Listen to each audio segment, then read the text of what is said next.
Probably not gonna like what I have to say, but I'm gonna say it anyway. 1 John 2:15, it says, "Do not love the world or anything in the world. If anyone loves the world, love for the Father is not in them. For everything in this world, the lust of the flesh, the lust of the eyes, and the pride of life, comes not from the Father, but from the world.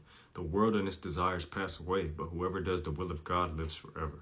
Everything that the internet tells you to do, 99.9% of it goes against the will of the Father. It does not come from God.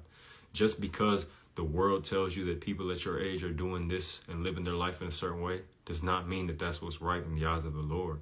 And a lot of times it's very hard to go against the crowd because peer pressure is a real thing. We don't want to be the outcast. We don't want to be the odd man out, but that's who God calls us to be sometimes. Thing is, in order to spread the gospel, the best way to spread who Jesus is by leading by example. So when people see that you're not conforming to the ways of this world, and they see that the path that you're walking is the path of righteousness that God calls you to do, you're going to inspire somebody to do the same.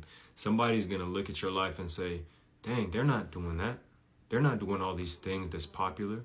They're not going to the club every night. They're not going to the strip club. They're not lusting after women. They're not worshiping money. They're not making these other things of the world idols. All they're talking about is Jesus. All they're worried about is God. I wonder why is that?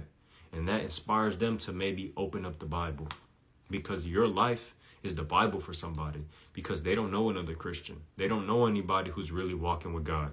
All they know is the people who claim to walk with the Lord, but then live for the world. And I don't say that to condemn anybody, but I say that to say that to follow Jesus means you have to walk the path of righteousness. And that means doing the opposite of what social media tells you to do. That means doing the opposite of what all your friends are doing sometimes. That means doing the opposite of what your coworkers do. That means following what the scriptures say and walking by faith in God and living in obedience. And sometimes that isn't always easy. But I want you to understand that if something comes from the world, if people worship how they are perceived in society more than how God will perceive them, then the love of the Father is not within them. The Holy Spirit resides in every single person on this earth, but it's a gift that God gives us that you have to cultivate.